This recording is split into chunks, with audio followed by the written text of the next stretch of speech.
Aloha! What's up, everyone? Welcome to Truth in Movies. I'm JayDreamerZ. Today we're going to break down and decode National Treasure. So sit back, kick back, relax, grab some popcorn, and we're going to dive into this movie that takes us on a wild adventure that becomes very meta as we find ourselves actually in the middle of a real-life treasure hunt. Stay tuned, and I'll show you what I mean. All right, we're going to start things off by checking out who made this movie. As always, I like to see a little preview, a little more context to the hieroglyphs that we're about to decipher. And we see it's brought to you by Disney. And let me get thumbs up in the chat if you guys can hear me okay. I'm experimenting with the microphone settings, so hope you guys can hear me all right. Now, this movie's brought to you by Disney. So what is Disney going to show us? Well, they're going to show us Mount Maru, because ultimately these movies are brought to you by Mount Maru. Disney's got that little plasma sheath that goes over it in the form of like Tinkerbell that goes over the little dome that goes over that castle. That castle represents Rupus Nigra, Mount Maru. And that is the heart of the earth. That's a place at the North Pole, at the exact center of our world, that this whole movie revolves around. As a matter of fact, our whole world revolves around. You're gonna get more familiar with Mount Maru symbolism as we go forward into this movie, because that is the place where the treasure lies. Now, the next movie company is actually Jerry Bruckheimer. It doesn't show his name for some reason, but it shows his little intro where you're on this path, on this road, and then lightning strikes this tree. So there's a dead tree right there, sort of in a Y shape. And that's symbolic of this energy that comes up out of that mountain at the middle of the world, Mount Maru. All right, cool. Thank you so much for the thumbs up. I appreciate that you guys can hear me okay. Now, lightning hits that tree. So this is the world tree, the electrical tree. It's the plasma tree at the center of the world. It's also known in antiquity as the Axis Mundi. So we have this magnetic mountain at the center of the world, which I'll tell you, I'll explain all of that as we go. My theory in the plasma apocalypse and my books are based off of a theory where inner earth gases are released and they shoot up out of that mountain at the middle of the world, creating a beam or a pillar of ions or plasmas that shoot up as light, and then they branch out and spread out like a tree, an electrical tree at the center of the world. And people can see that for an entire age. The Freemasons called that the Age of Light. And the Freemasons are what this entire movie revolves around. Now we're going to start off in Washington, D.C. I chose this movie on purpose because I recently watched it, and I recently just got back from recording my new series, Chasing the Apocalypse, in Washington, D.C. So stay tuned to my Patreon for special episodes where I'm going to be sharing my documentary series of Chasing the Apocalypse with you guys and all of my adventures in Washington, D.C. I'll probably allude to those as we go through this movie here. Washington, D.C. This is the capital of the entire United States. It stands for District of Columbia. Now, it's also interesting because it's D.C. as in electrical current. And if you've seen the buildings, if you've seen the architecture in Washington, D.C., then you can tell it's larger than life. And I talk about this in my new series, Chasing the Apocalypse, where it doesn't look like this place. There's no remnant of the Wild West. There's no remnant of the 1700s or the 1800s. It looks like you have stepped into a mythic place. It looks like you have stepped into Atlantis itself or Hyperborea itself. That's the feel you get from the magnanimous structures that are built in Washington, D.C. And the movie will make reference to that too, a little towards the end. So Washington, D.C., the place where the founders established the United States, or the 13 first colonies. Those 13 colonies are going to come into play too, because they represent directly the 13 lost tribes, or 12 lost tribes. It depends on, how you count them or whatever. But that's a biblical story about these tribes that basically got dispersed from one another and they became lost and they left the promised land and now they're prophesied to return to the promised land one day. That's us. And you're going to see that this movie talks about this treasure as if it is the promised land. Now, we've got a young boy who's up in the attic looking for a map, looking for some clues and stuff, very much like the movie Goonies. He comes across this black book, And his grandfather suddenly shows up behind him and he says, "You're not supposed to be in here looking at that." Now this, I want you to keep in mind, as you're watching these movies, if you're looking at them like you're deciphering hieroglyphics or stone writings from long ago, or hidden codes or something, then you need to have an open mind and a creative mind, but you need to start with understanding the movie. When they're talking to the other characters, they're really talking to you. This grandpa, this old man, is starting the movie by saying, "What are you doing? You're not supposed to be here. You're not supposed to be looking at this. You're not supposed to be learning about this information, about the secrets of the Freemasons themselves and the esoteric origins of the earth and real history and where you came from and what's going to happen in the future. You're not supposed to be learning about all of this." So that's what makes it fun and exciting for me. He says, "I just wanted to know." He says, "Okay, you should know the story." Now, he gets to know the story because he says, "I want to know."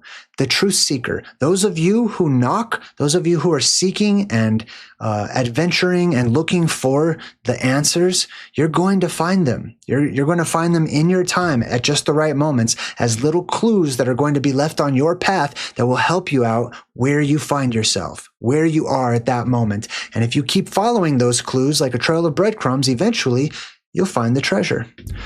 He says, "You should know the story." Now it's going to tell you the story. It's going to tell me the story. Charles Carroll was the last surviving signer of the Declaration of Independence and a notable Freemason, the movie goes on to say.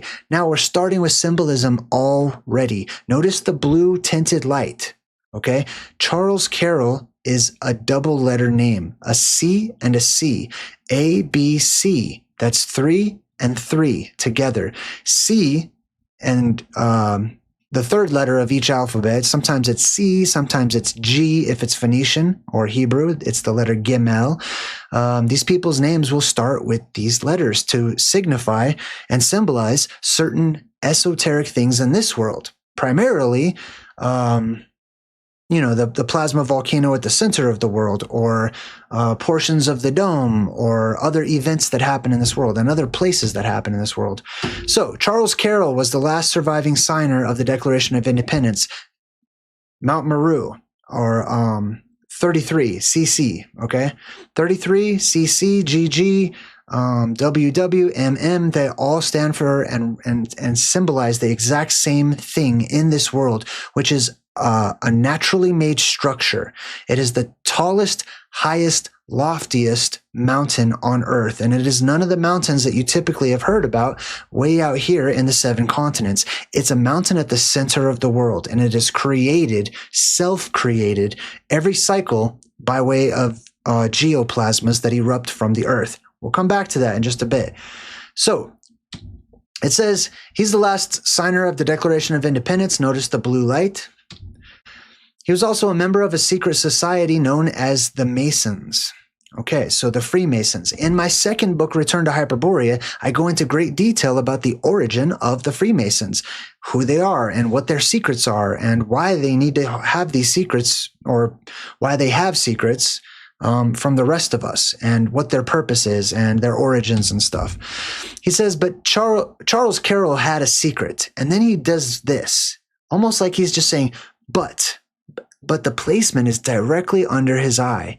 He's pointing right at his eye. What he's doing is he's subconsciously, he's sharing a symbol with you. That's one of the most ancient symbols. It's a beam or a line that goes up to the circle, which is your eyeball, okay?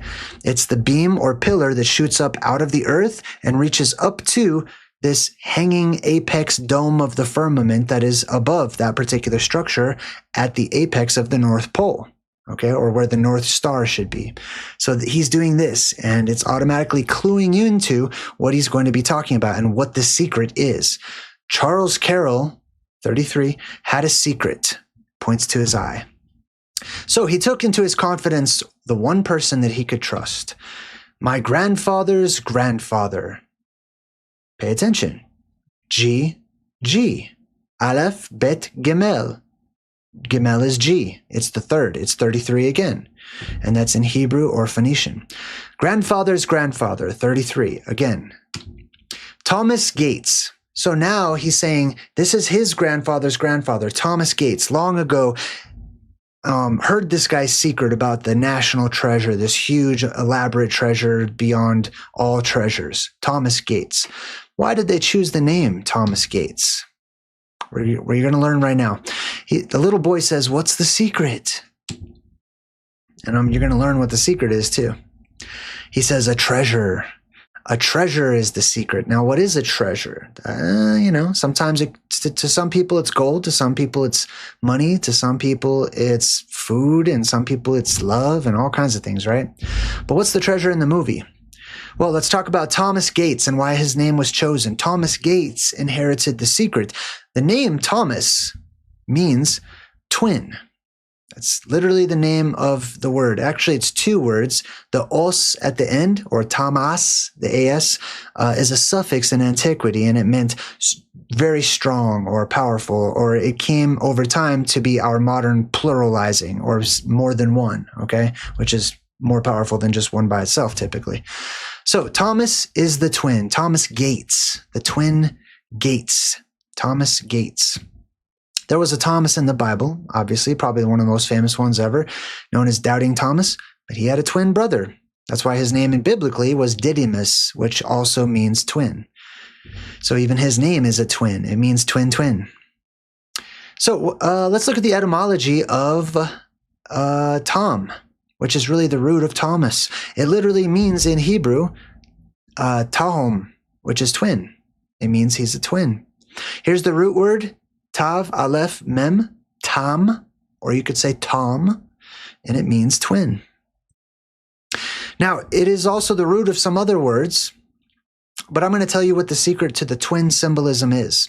At the center of the world, there is one pillar that comes up out of that huge, lofty plasma volcano known as Mount Maru, or Rupus Nigra. There are other plasma volcanoes spread throughout the Earth. The largest ones are the closer you get to the North Pole. You'll have the bigger and bigger ones closer and closer to the North Pole, perhaps with exception or anomalies throughout the Earth, okay? But traditionally on either side of that central one, and you see a picture of, I've created this picture using AI. This is supposed to be Hercules, okay? The central one, represented by people like Alexander or Jesus or Hercules or Heracles or Samson, etc., that represents the main blue beam, the largest blue beam, to shoot out of the largest opening in the earth, because that mountain at the center of the world has a hole in it. It's a volcano. And it's the largest opening that goes down into the hollow earth. On either side, there is a positive and a negative mountain that produces positive and negative energy. They shoot up their own beams of light as well, and I call those the anode and the cathode mountains. So this is the symbolism where you usually have one figure between two columns or two pillars or two witnesses or two beams or poles or animals or something like that, okay? Those are the twins. One on one side, one on the other. Often one is evil, one is good. One is repentant, one is righteous. One is a boy, one is a girl. Positive and negative. The anode and cathode mountains. Oh, hey, thank you so much for the donation in the chat. Ghetto, I appreciate you. Okay, let's continue on. Now, Tom, or Tomos, is also the same exact name as an ancient deity named Tammuz. Tammuz, Tomos. And notice the keyhole shape. I'm going to come back to that, okay? There is the I symbol in the background, those concentric circles, and the keyhole shape, and Tammuz. But Tammuz we're going to focus on first. It says here in the Akkadian Epic of Gilgamesh, which is one of the oldest literary works in history, Tammuz is described as a colorful alalu bird. And then in Wikipedia, they chose this blue bird. The blue bird of creation is that central pillar. So if I use Hercules here as an example or a type of that blue energy, that plasma that shoots up, it branches out, it spreads its wings as it goes high up into the atmosphere. And it's oftentimes seen as this blue bird of creation. Or inversely, sometimes destruction, depending on how you're looking at things. But oftentimes a blue bird of creation. Sometimes multicolored, because there's other gases in the atmosphere, and the electricity will change those different gases in different ways and cause different colors. But the primary gas erupting up out of the earth is the one we breathe. It's our atmosphere down here on the surface, which is oxygen and nitrogen, which typically gives us that beautiful baby blue color.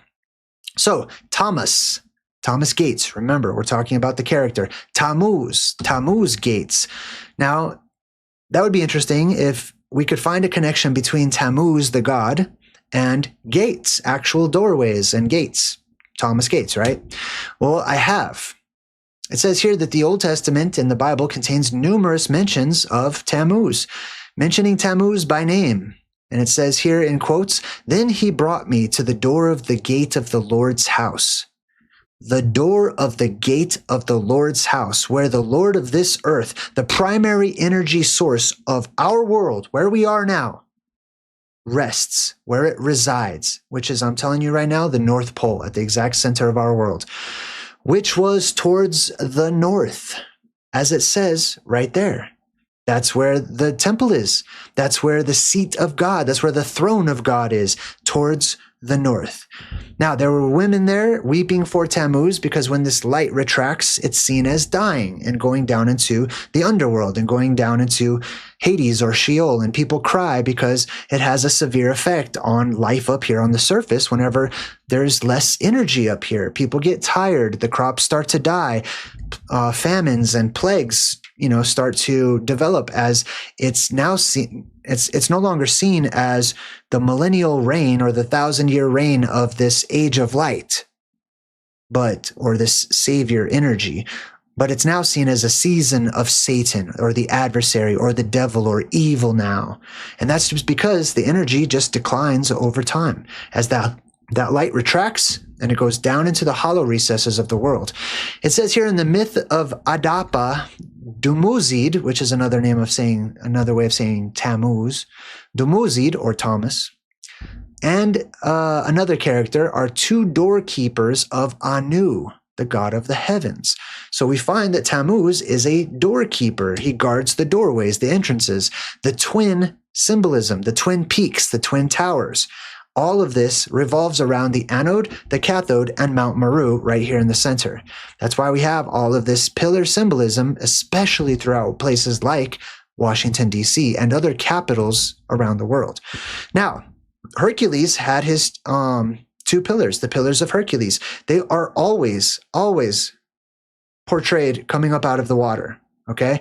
These are not mountains. They're never portrayed as mountains. They are always portrayed as columns and pillars. Perhaps there's an exception somewhere out there, but from my research, I always see these pillars coming up out of the water. That's because these are islands. They are plasma volcanoes, positive and negative, and they shoot up their very own light sources on either side of Hercules. It says on this coin, plus ultra, which means more beyond. So in the ancient world, when you looked toward the north and you saw these two huge pillars of light, people knew if you went between those, you would enter into another place. It's like you were time traveling. It's like you were going into a land before time, or going back in time, as you would go into Hyperborea or the Garden of Eden or Atlantis, or Avalon, or all these mythic ancient places that are all the same place at the center of the world. This is how people knew where to go. They would look for these pillars. Now, it was dangerous, but if you knew how to get there, it was worth it. Now, there's two pillar symbolism in the Bible all over the place, not just Thomas, as in Thomas the twin, as in Thomas Gates, but these literally are the gates of a heavenly place, a terrestrial paradise on earth. Heaven on earth literally physically exists. And that's what my second book is all about. Now, this right here is a depiction, more of a Siberian Russian depiction of Jesus and what's known as the Transfiguration on the mountain. Jesus, the light of the world, changes or shapeshifts, you could say, with these two witnesses. Typically, they would say Moses and Elijah on their very own mountains, flanking Jesus. We have this depiction from antiquity of an anode and a cathode mountain with Mount Maru in the center. They just put the people in there because they're personifying the mountain itself. But as you can see behind, there's this blue light all over the place.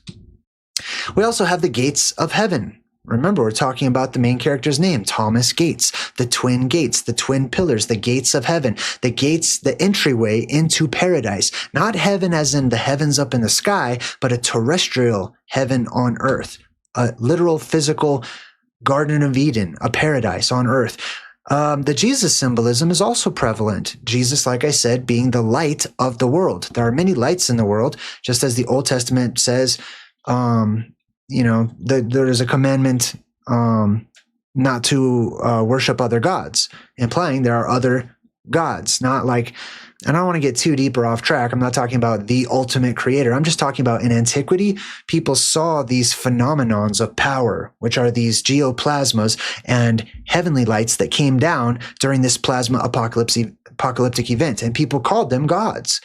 And God doesn't mean creator of everything back then. It simply means strong leader or powerful event or powerful thing, okay?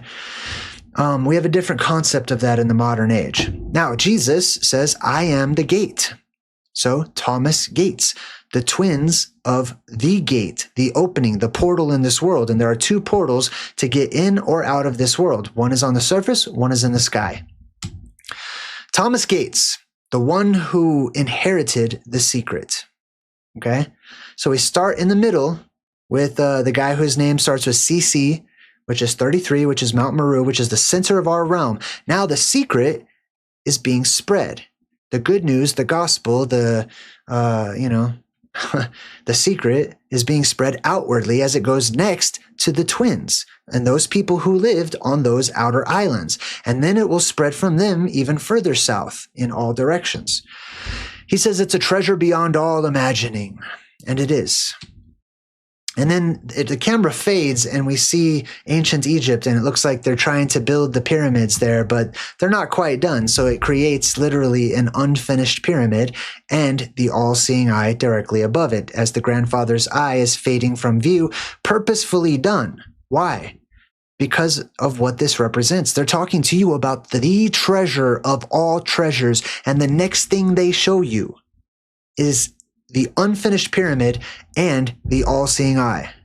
So let's talk about the unfinished pyramid and the all-seeing eye. You're probably most used to seeing this particular image if you live here in the United States, because this is the Great Seal of the United States, and it's printed on the back of all of your $1 bills.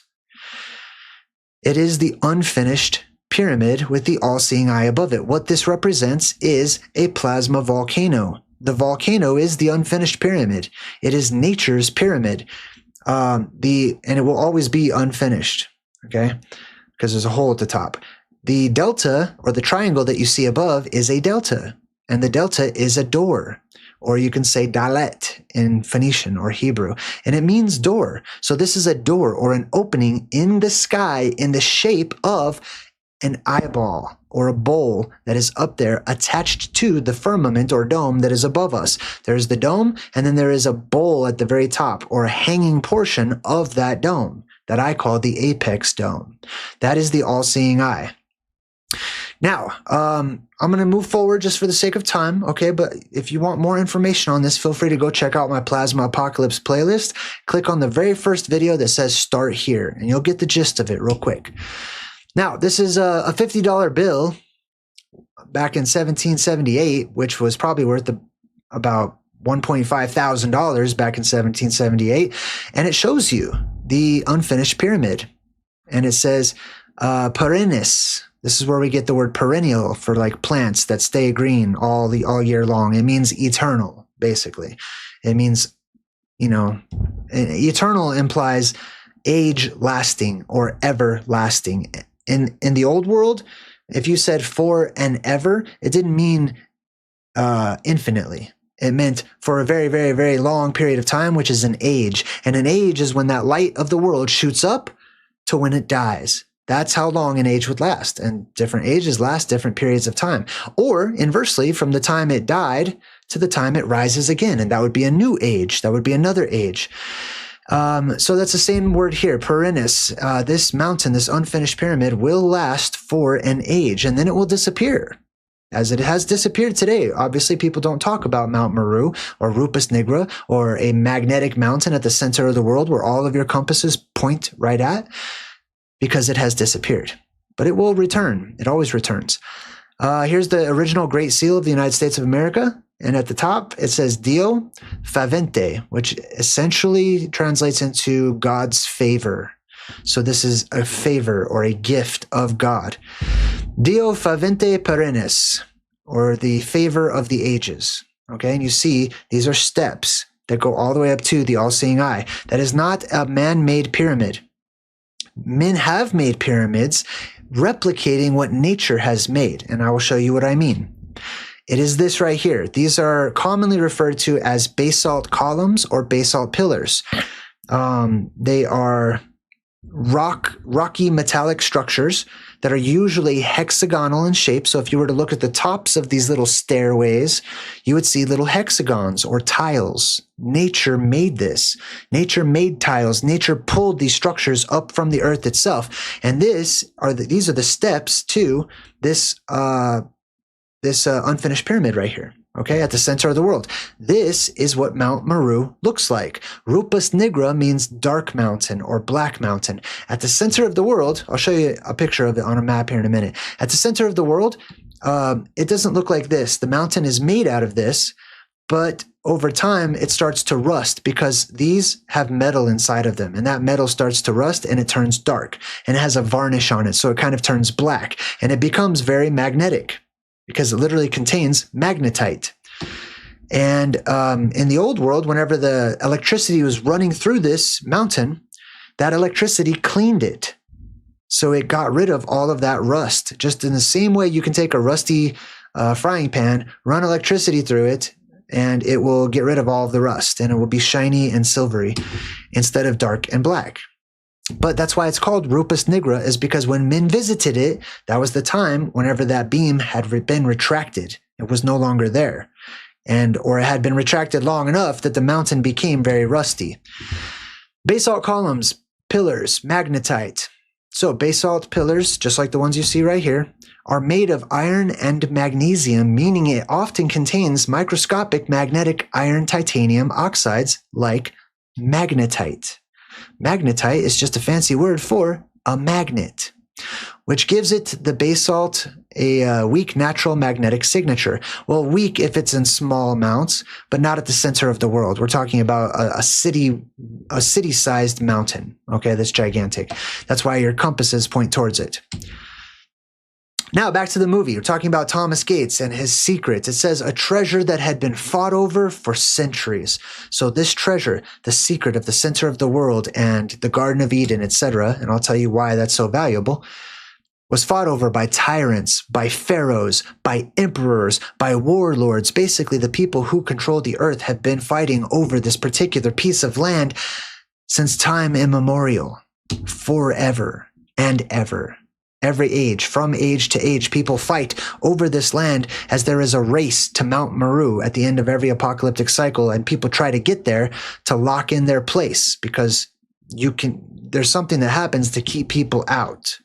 So you need to get there, and then you can stay there, and you can have a very long life and live for a very long time. Fought over by tyrants and pharaohs and emperors, and you see the pillars. You see the columns and the column symbolism. And then suddenly, as they were all fighting over this land at the middle of the world, symbolically speaking, of course, this treasure, there is actually treasure there too, by the way. There actually is gold. There actually are diamonds. There is all the precious metals are there in abundance. But they're just worthless. They're nice decorations to have, but that's about it. They're not worth anything. And I'll explain that in a minute. Suddenly, he says, it vanished. The treasure just up and vanished, just gone, disappeared. Well, if we're talking about this paradise island at the center of the world, that paradise island has also disappeared. And that is what this movie is talking about. That paradise-like island just suddenly vanished. It didn't reappear for more than 1,000 years, and you will hear this all of the time, 1,000 years. There's always this 1,000-year marker, 1,000 years to 1,000 years. There seems to be a pattern there with the whole 1,000 years thing. The devil reigning for a short season, the 1,000-year or the millennial reign of Christ. People say 1,000 years all the time, but especially in the movies, What that represents is the period of time when the light is gone. And we live during the great night, as we do today, which is why we have a night light called the sun and another one called the moon. But in the age to come, the age of light, geoplasmas from around the world will erupt as those gases are released from deep inside the hollow earth, from all of those plants that have been giving off oxygen and nitrogen and life that's inside of the earth, giving off these gases for 1,000 years. We will inherit that as it rushes up to our world and we go through another oxidation event.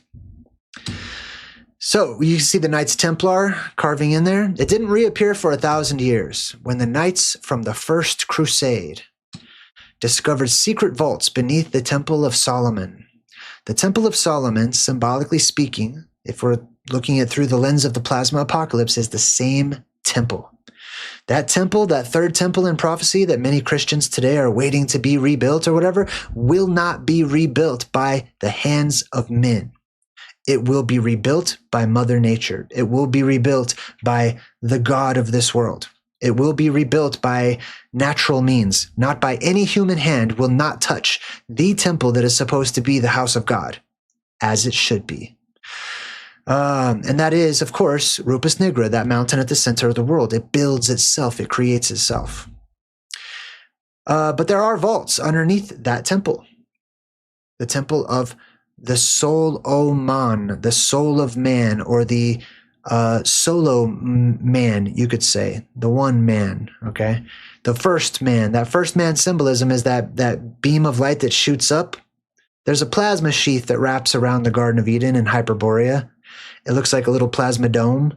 From afar, people would see the legs that are squatting outwards of this stick figure, which is the beam shooting up from Mount Maru that splits its arms outwards up into the sky. And people drew that as petroglyphs across the world. One of the most prevalent and prominent petroglyphs seen ever across the world, across history, across time. He says, you see, the knights who found the vaults believed that the treasure was too great for any one man, not even a king.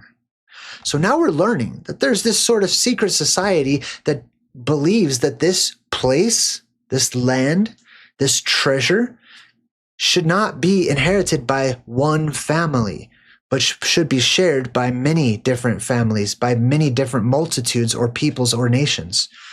Well, this is interesting because this is kind of the opposite of the traditional Illuminati who's so dark and scary and reptilian and eating babies and weird stuff like that, isn't it? Well, I believe that there are two Illuminati factions, believe that or not. And I've been talking about this for quite some time. It's not a popular topic because people want someone to blame. And so they will blame the enlightened, which are literally the Illuminati. There are two sides to everything. There is balance to everything. There are those who are in the know, who have knowledge, and freely share it when it's asked for, freely offer little samples and tastes for those who are hungry. And then there are those who go around trying to force you to learn, force you what to think, forcing your perspectives, etc. There are two sides. They brought back the treasure, and I'm not talking about this particular group of the Knights Templar or any particular group, okay?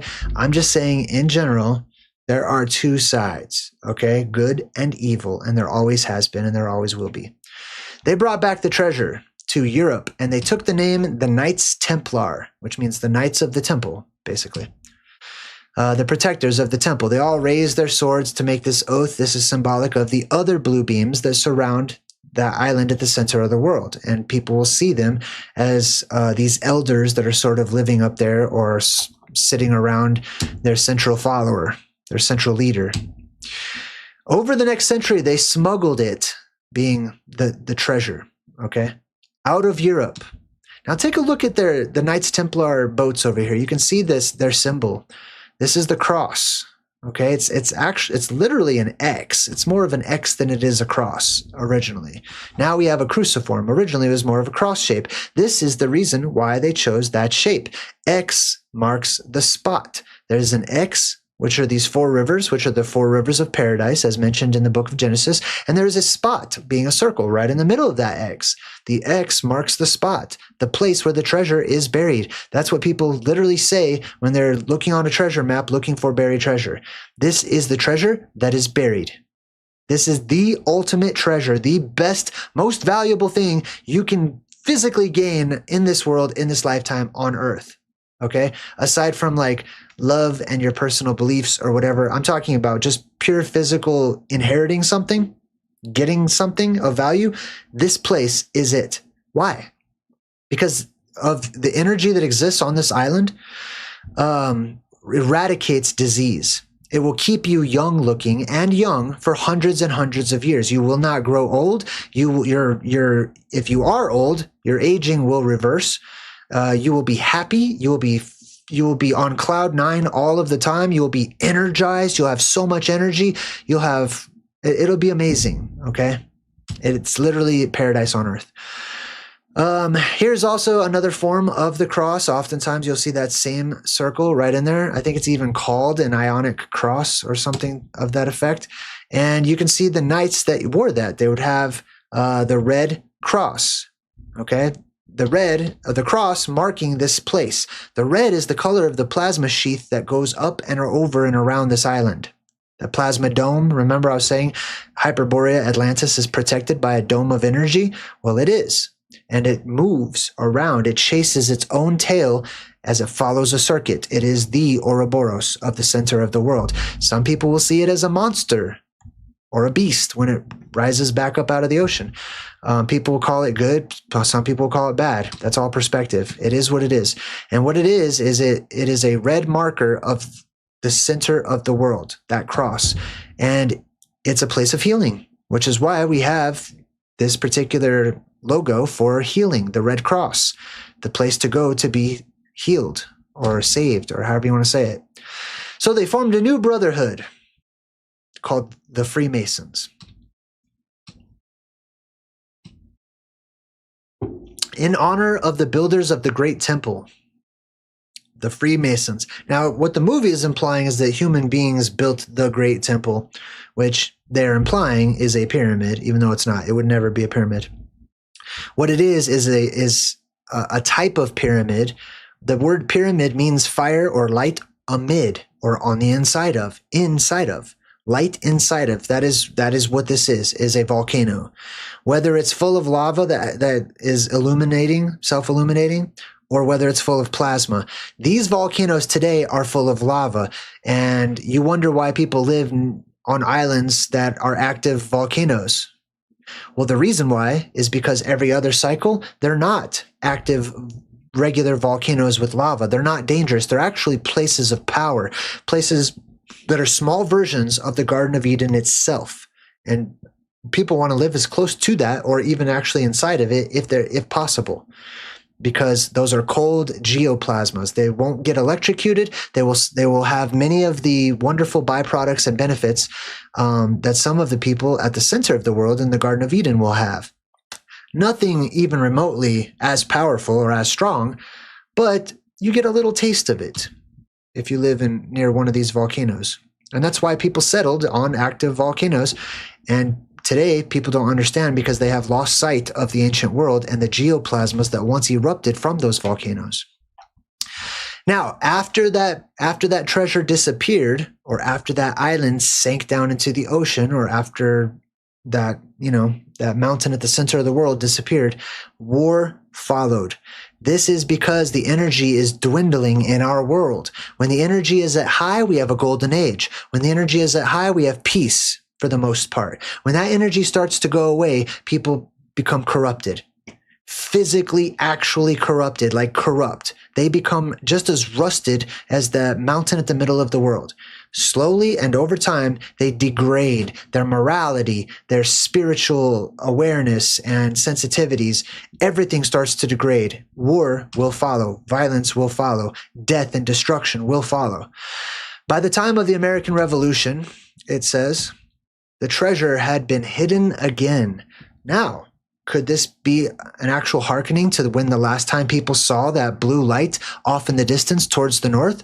Well, I have seen drawings where it has made an appearance from time to time as we go through electromagnetic fluctuations, which allow those gases to be released and those beams to be seen again.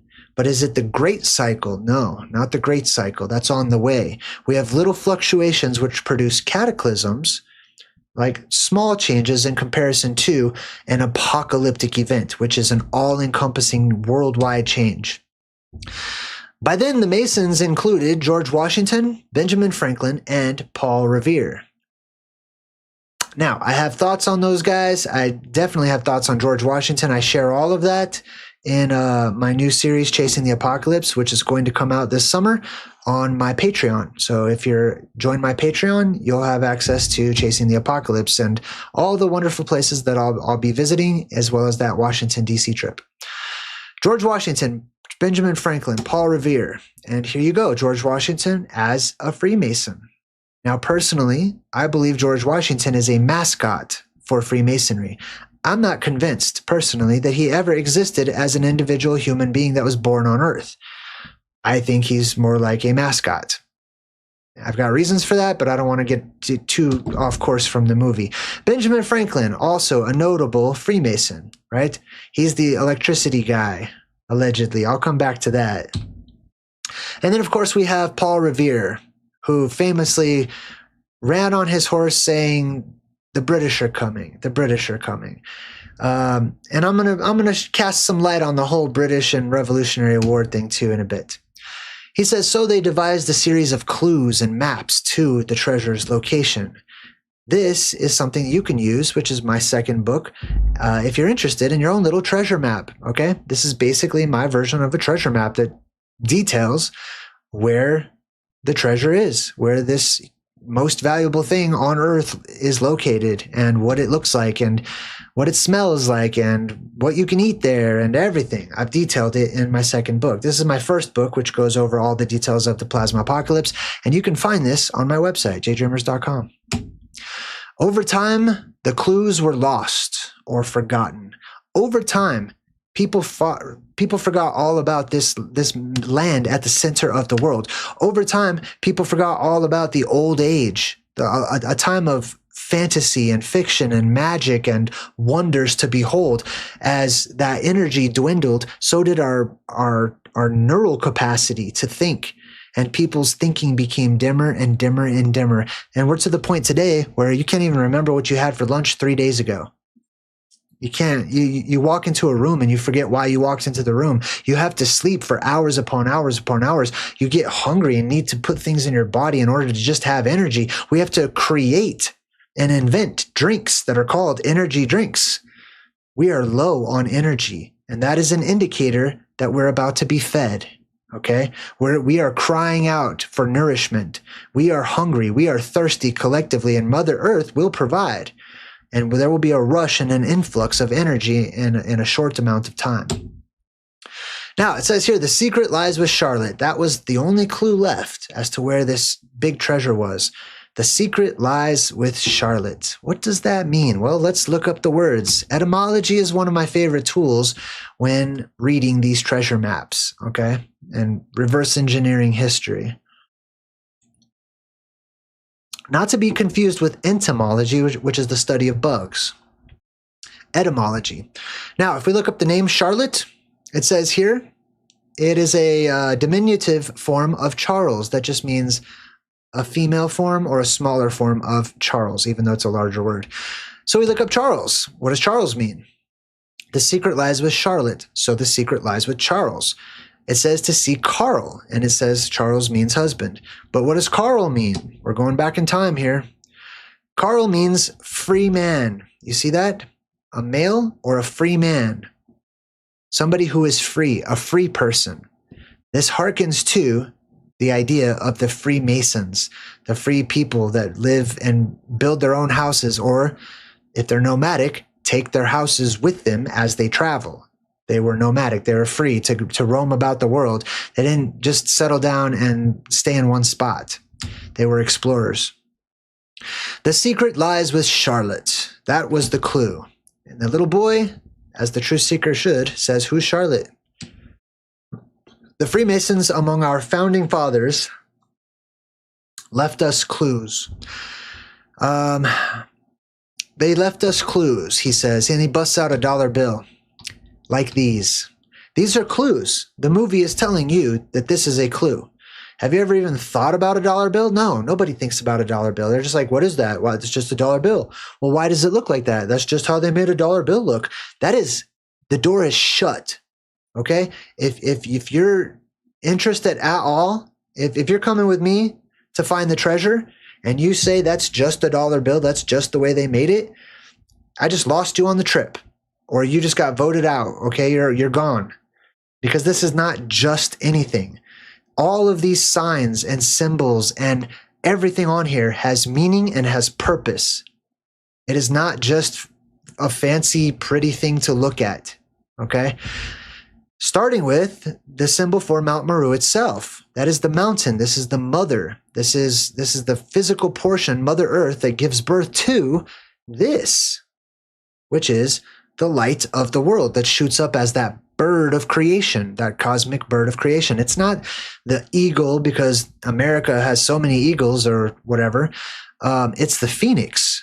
It was changed into an eagle symbol or an eagle type of bird over time. But all things are degrading over time. But originally, this was the phoenix. And right above that phoenix, I mean, I could break down this whole dollar bill, but you get my point, okay? There are secrets to the actual treasure, to our actual world, a paradise on earth, hidden in plain sight all around you. If you just open your eyes and you start learning about the symbolism, and you start learning what all of these things, where they originate, where they come from, it will give you a sense of purpose, as it has given me. It will light you up inside.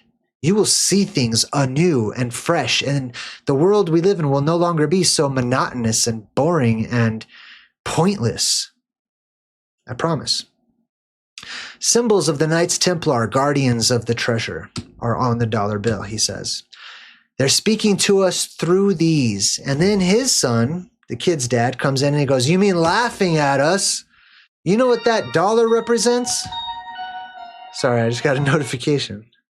Oh, Beverly, I just got your order, Beverly. I'll make sure to get that packaged up for you tonight. Let me turn off my notifications, though, real quick. So the dad is a doubter. He represents doubting Thomas, right? He says that dollar represents our whole fortune. 6 generations of fools chasing after fool's gold. Now, the grandpa says it was never about the money, Patrick. It's never been about the money. This treasure, as the grandpa sees it, is not about the money. This guy's pissed because he's trying to find all the gold and try to find the money because he's got selfish intentions. He just wants the money. Why? Why would you need money if you're in a place that provides everything you could possibly wish and need? It provides everything to you. That land gives you everything you could possibly want to buy with money. All of the things that would make you happy and healthy and whole are provided in that place. But all the people who have the wrong motives, especially in the world that we live in today, in this satanic season of drained energy, they're only interested in that land because of the precious stones and the precious metals that exist in that land. Some of them might, want the eternal life or age-lasting life or whatever. He says Benjamin Franklin Gates, and he's going to knight him. He's just playing with the kid. He says, I'm going to make you a knight. Benjamin Franklin Gates. Well, that's interesting because Benjamin means son of the South. So, like I said, we started at the middle, that good energy, that good news, however you want to see it. Okay, I'm just going to use some Christian euphemisms.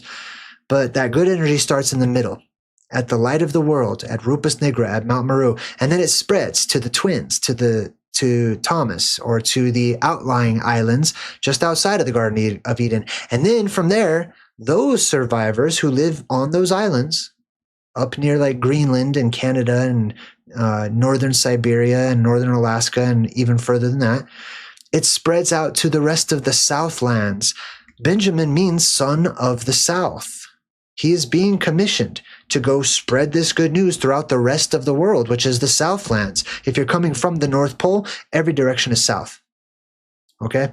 So, Benjamin Franklin Gates, son of the South, Franklin just means of free but not noble birth. So those free nomadic people, you and me basically, okay, sons of the South. Or you could say the 10 lost tribes, all right? Traditionally, there are biblically 10 lost tribes out of the 12 originally that just kind of got scattered to the winds, to the four corners of the earth, and lost their identity. They don't know their family lineage. They don't know where they're from. Good news, I will tell you, you are from here. Okay? I'll make it very simple for you. You come from paradise. Many of you. Not all of you. Some of you, traditionally, your families just stay out here on the surface, and that's fine too. These places don't make you by default good or bad. Okay? That's just where you're from. Some of you are from inside of the earth. Some of you are from beyond the dome, above, or your lineage traces to more towards those places. All right? But we have the Southlands. All of these, okay, this is Siberia over here. Over there is like Canada, basically, and Alaska. Over here, this is Greenland. Over here, these are all the Southlands. So you are the sons of the South. You are all Benjaminites, I could say, you know, not literal Benjaminites, if you know the different tribes. I would say if I had to choose of the 12 tribes, I would say most of you are probably Ephraim and Manasseh. Okay? If you're a biblical scholar, that will make sense to you. If not, don't worry about it. Now, speaking of the 10 lost tribes, here is Urbano Monti's 1587 map of the world, which features Antarctica without any ice out here on the Southlands to the extreme south. But if we zoom in, we find an anomaly. We find something strange. First, you can see the actual land at the North Pole right there. But if we go even further, right here towards what used to be called the Strait of Anane, or the Strait of, what do you call this today? I forgot what it's called, but it's the strait that exists between Alaska and Siberia. Right in that area, there's a little unicorn up there. You see that? Hold on, let me zoom into it normally. Here's the unicorn. Here's a land called Asaret. But look what it says. Dove sono dice tribu de Israel. Dove sono dice means here are the 10, and then tribu d'Israel means tribes of Israel. Here are seen the 10 tribes of Israel. Loosely translated. And that's because this is where they docked. When they left from up here, from the northern land at the North Pole, they came on down this way.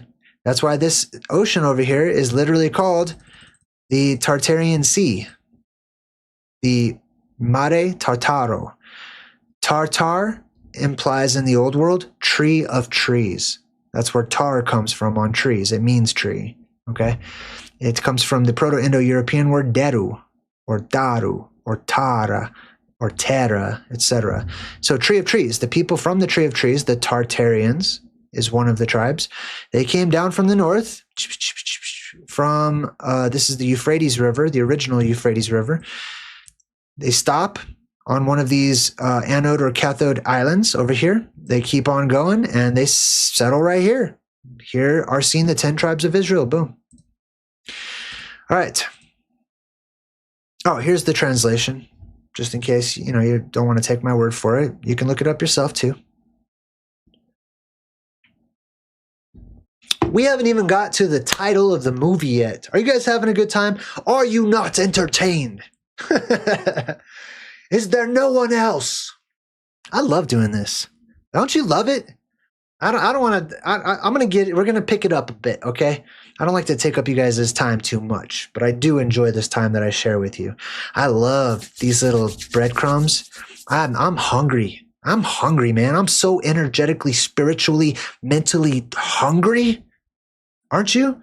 Physically, I'm satisfied. This world gives me plenty physically. But every other way, I want it. I want it bad. I want all the information. I want all the truth. I want give it to me. You know what I mean? That's how I feel. Now, we've been talking about the North Pole, and we have the title of the movie, National Treasure. We see a snowy area.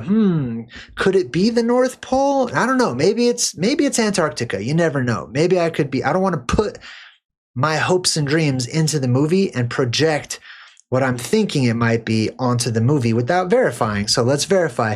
We see this snowy land all over the place and these little snow things.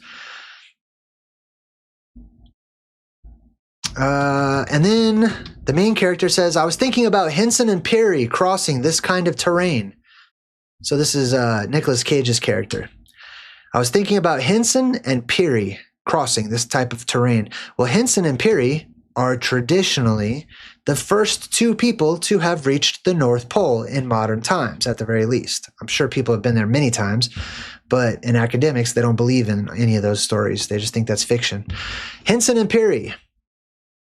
Black guy, white guy, right here.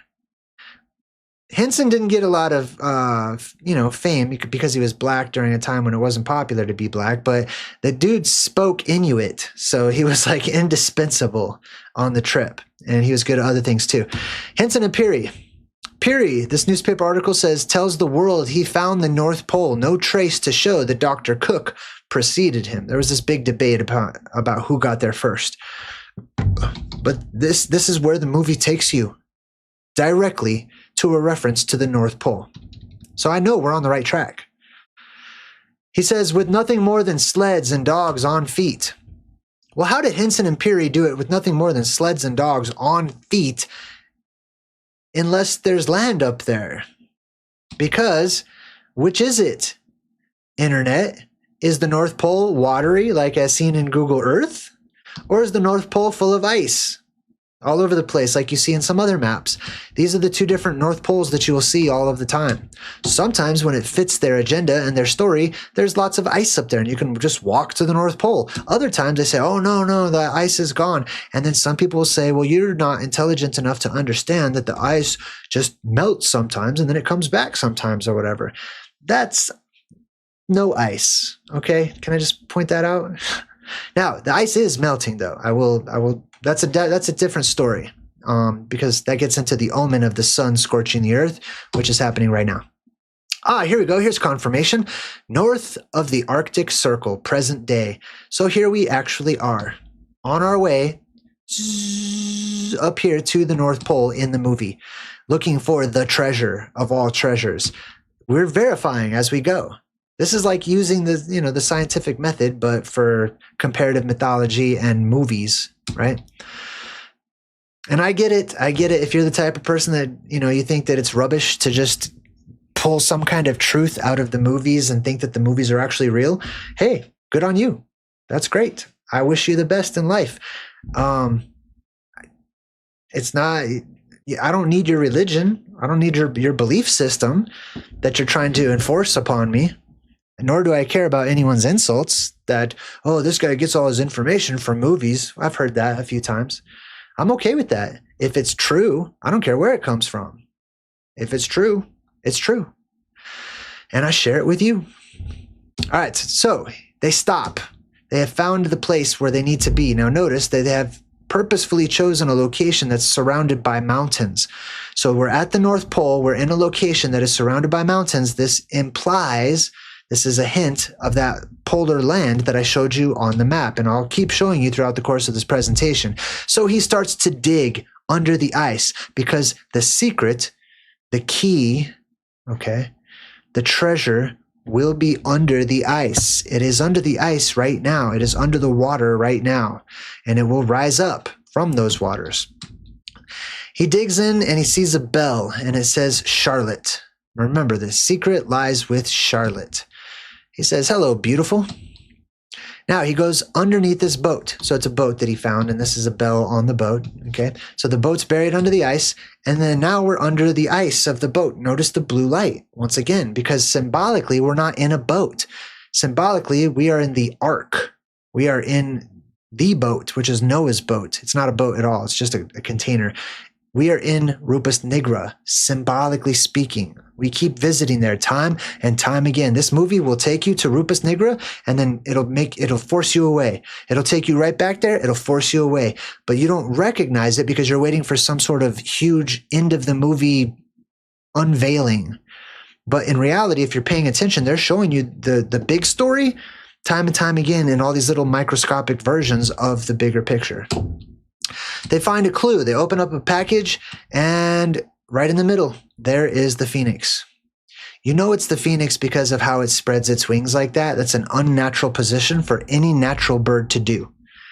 Normally, birds do not make that kind of a thing. They don't spread their wings all to the sides like that. They physically cannot do that unless you got ran over by a car. Okay, so if you see a bird that looks like that, that is the phoenix, symbolically. Now they find a pipe inside of this, and he picks it up, and this is one of the funniest parts of the movie.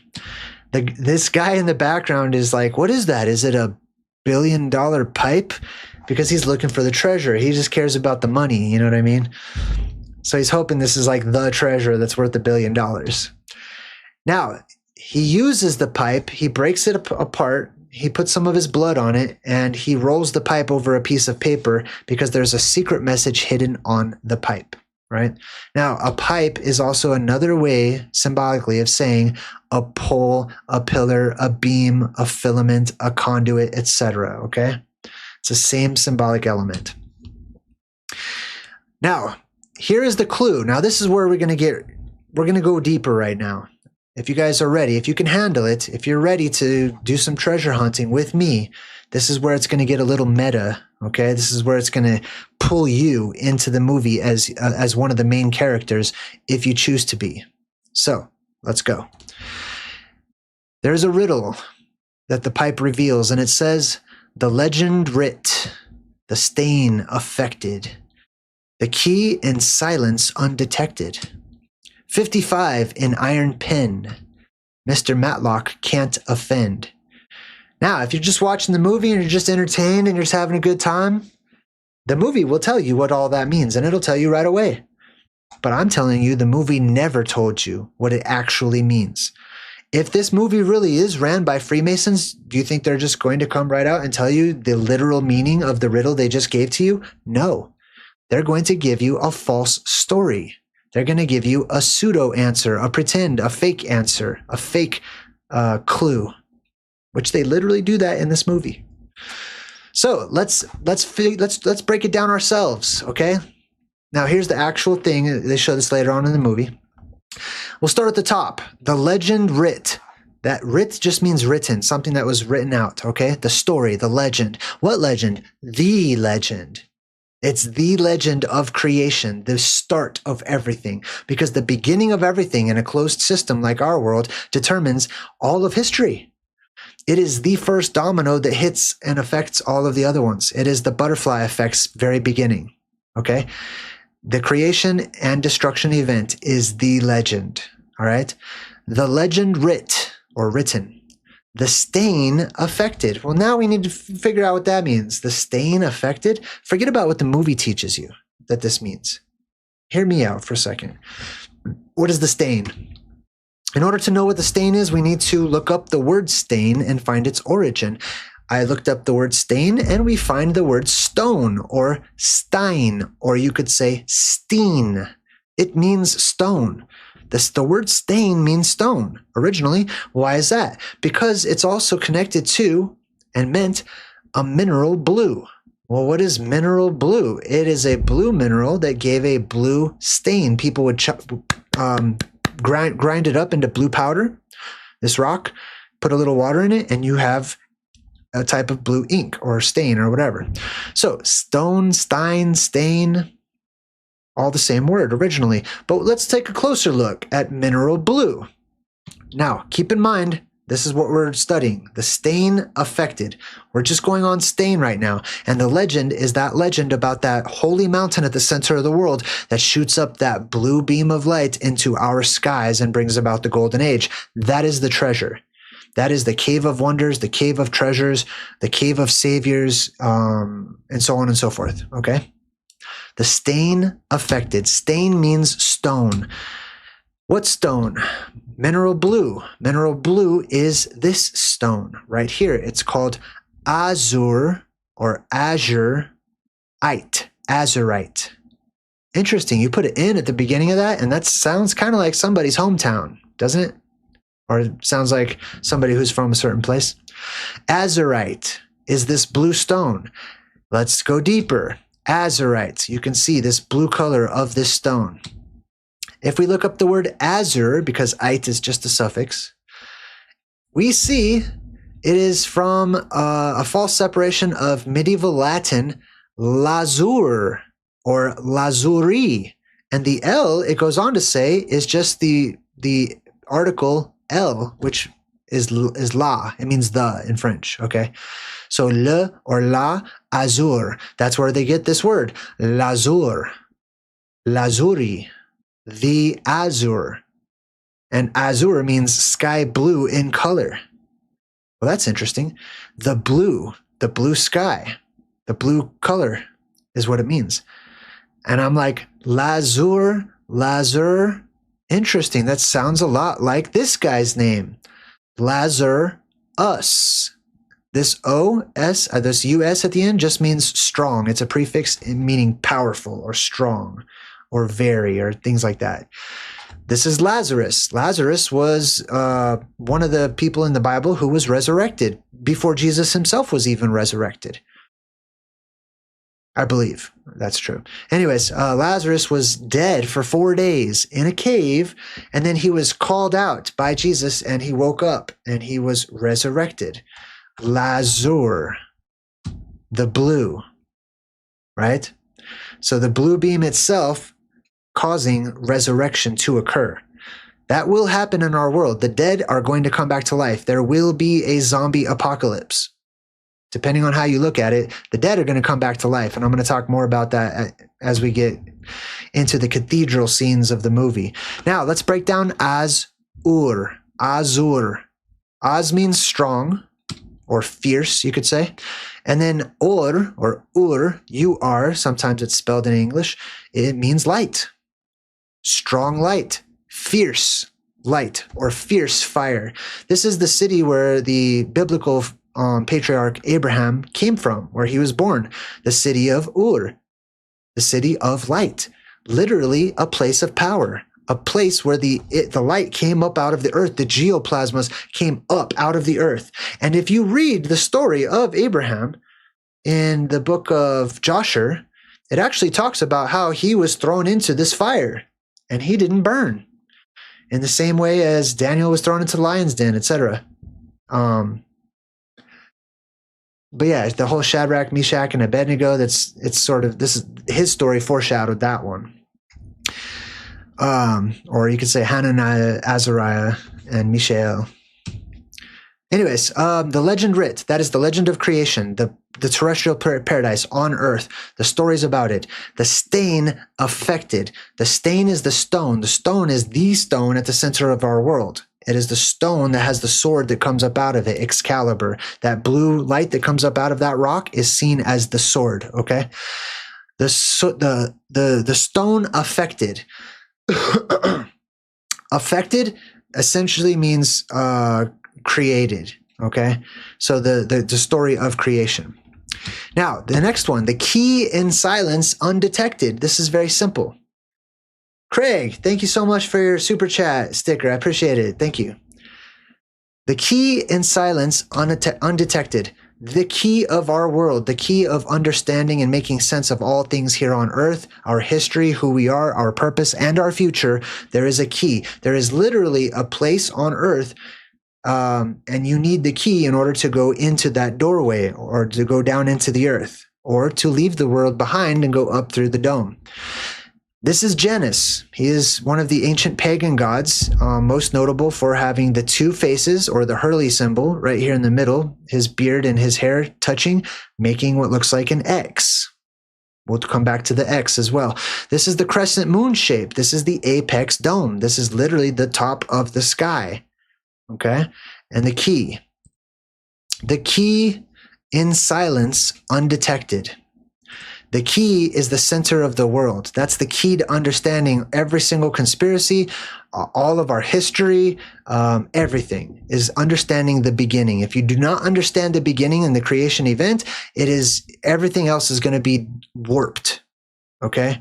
Because you're starting off not centered. You're not starting off in the right spot. Now, this is the Greek letter called chi. This is literally how you pronounce that. You could also say chi, which is why people say your life force is called chi, because your life force comes from this place. Your life force comes from the center of the earth, which gives birth to all of the souls on earth. Chi or ki or he, you could say. This is that X. This is that key. This is the key at the center of the world. Now, sometimes in movies, you'll have 3 keys, like in Ready Player One, they had 3 of them. That's because you have the anode, cathode, and this place right here that has Mount Maru. But Indiana Jones was no exception. Indiana Jones is very much like this movie, where the X marks the spot. This is the center of the world. They have to go underground in this library, which was actually a cathedral in antiquity, which had dead people buried underneath it, which they put down there in the hopes of bringing them back to life when those geoplasmas rushed up and reinvigorated the bones at the cellular level, and the bones would regrow their sinews and flesh and muscle and tissue and everything as the dead came back to life. This is also the key shape. Now, this is just an artist's rendition of this what would I call this? Plasma, my vocabulary just went blank, but it's a form of plasma discharge. Okay. Now, the person that drew this probably thinks the discharge came from the sky downwards, but what I see is the opposite. The blue beam rising up to the apex dome itself. Here's the crescent. Here's the bull god, the bullseye, etc. But this is a keyhole shape in the sky that people saw, and they followed that sign and they arrived at that holy land. Now, the word key itself, if you look up the etymological root, literally means come forth. It implies things like a lance or a spear, a beam, a pillar, a column, a lance, a spear, a reed, right? But it means come forth. Well, that's interesting because it's the literal words that Jesus said to Lazarus. Come forth, Lazarus. And remember, Lazarus meaning the what did I say? The strong light, or the fierce fire, the fierce light, the strong light, the name of Lazarus. Lazarus, come forth. Boom. Now, the first rule of the plasma apocalypse is you do not talk about the apocalypse. Okay, people around the world have been taught, trained, and conditioned not to talk about the apocalypse. That's depressing. That's doom and gloom. No one's going to make it anyway, so why should I care? You know, if everyone's just going to die anyways, why should I even prepare for something that's so terrible and I can't survive? None of that's true. That's just what you've been conditioned to believe. You can survive, and there are great rewards waiting for you on the other side of surviving the apocalypse. If you give up, that's on you. I'm not going to give up. But these people do not want you to talk about it. And this is the main number one secret of every fraternal secret society on earth. Sorority or fraternal. Doesn't matter. This is their secret. This is why all the celebrities and everybody is doing that hush sign. Okay? Whether they know it or not, this is the secret of the earth. The legend writ, the legend of creation, the stain or the stone affected. Now, this is literally said like Yoda would talk, okay? So that's why there's a comma right there. If there's a comma right there, that means you could take this portion and put it in the front. If you did that, it would say the stain affected the legend that was written. The stone of creation, that mountain of creation, affected the legends that would come about. The key, that place in the middle of the world, in silence remained undetected. The Freemasons and the people the Tartarians and all those different tribes who came from the center of the earth did not bother to tell people about that beautiful, valuable homeland. Why? Because they looked around and they saw these heathens and people doing weird stuff out here in the Southlands, and they didn't want all these billions of people, millions, however many, to go flooding into their homeland and desecrating their beautiful garden paradise. You know what I mean? A lot of that's assumption on my part because that's how I feel. Now, let's look at the next part of this riddle. 55 in iron pin. Well, 55, if you write that out in Roman numerals, is LV. LV is the root of the word love, lava also. It means to flow, okay? So if you're in love, you are in the flow. right? You're vibing, basically. That's to be in love. You've got good vibes. You're flowing with things, okay? You're not impeded or anything.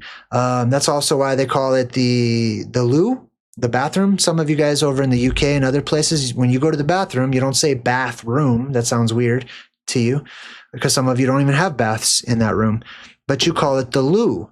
This is why you call it the loo, because it is the place where the water flows, or you flow with the water if you're going pee or whatever. It's a place where there's flowing happening, okay? Love, lava, live. The word live. This, if you're living, you're flowing, okay? So this is 55. And all of that comes from the center of the world, by the way. Anyways, let's take a look at the Fs. All right, I want you to pay close attention. In the word 55, there are 3 Fs. F, F, F. If you take a look at the Phoenician/Paleo-Hebrew, the 6th letter is F. But if you trace it all the way back, it is actually the Vav, which is this number. It's number 6. I'm telling you, it's 666. Okay, 55 FFF is the same as they're hiding 6s in there. Okay, that doesn't mean it's evil. All right, I know a lot of you guys are automatically like, "Oh my God, 666 is the devil." I don't know why, but I just know it is. Maybe it's 6 carbon atoms and 6 whatever. You know, I got my ear to the same rumor mill as you guys. Okay, but I come up with my own ideas. And I don't believe that is just indicative of being pure evil. I believe it is indicative of a place on earth that some people look towards, and during certain cycles, they will associate that place with evil or evil things that are happening on earth. Other times they will look towards that place and they will associate it with good things that are happening on earth. So it's all about perspective. Now, pay attention. Okay, the F, the 6, where does it come from? It comes from this Y shape. It's also the flux capacitor shape. But over time, it evolved into this nail shape because it literally is a picture of a tent peg that you would hammer into the ground and then tie your tent to, so your tent doesn't blow away, okay? This is what it represents, nails. 3 Fs, 3 Vs, 3 Ws, 3 Us, these are all the same letter in antiquity. They mean this. They're 3 pictures of 3 nails. Okay, Vavs. This is more traditionally what it would look like if it was a tent peg. These are actually from train tracks. Okay, but they're very similar. They're not so much like this. They're more like this. And this is where you get the symbolism for the monster energy drink, which is supposed to be like, you know, a monster's claw tearing into something, but it's not. It's simply these 3 nails right next to each other, stylized. And it means 666. It means 3 nails, 3 Vavs. These are 3 beams of light, one from the anode, one from the cathode, and the longest one down there from Mount Maru itself, going up into the sky. This is Jesus in the middle, and the positive and the negative thieves on either side. This is God walking in the garden with Adam and Eve, etc., and so on and so forth. And you can even see in the O of monster, they put the hush symbol. Right there. It is the Iron Mountain. Okay. So let me go back to the riddle here. 55 in iron pin. So those 3 beams of light, those 3 6s, however you want to see it, those 3 mountains are iron mountains, as is Mount Maru. There is a lot of iron content in there, and that's why it's so easily magnetized. Okay, so you have the anode and the cathode mountains on either side of Mount Maru, and they are also magnetic mountains. They are called lodestone mountains in the old days, and they are magnets, gigantic magnets made out of iron and other materials. Now, the iron pin, it goes on to say, if we look up the word pin, it means an enclosure, like an animal pin, okay? A structure that is made out of pointed stakes. This is where that comes from. That island right here at the center of the world is a circular pin made out of pointed beams, or those mountains that shoot up their own little plasma beams into the sky all the way around that central one. And this is the Garden of Eden, where all the animals are. All the different kinds of animals, people, all the life on Earth is here. If it's anywhere on Earth, it's also here. So that's the pin, all right? 55 in iron pin. So this is telling you the clues to terrestrial paradise, in short. Mr. Matlack can't offend. So this is the M and the M. The M and the M together make 3 and 3, right? 3, M, W, E. These are all the same symbol, okay? And they represent the number 3. They represent those 3 beams, but they also represent this mountain in the middle of the world. Where is it? Right here, Rupus Nigra, which is said to be 33 miles wide. On this map, it literally says that right here. You can see that number 33 right there. It says it's 33 French miles in diameter around. So at the base of this mountain, if you go all the way around it, that's 33 miles, according to the tradition. This is a video game called Expedition 33. I might actually check this one out. And it's got this like huge world tree looking thing in the middle.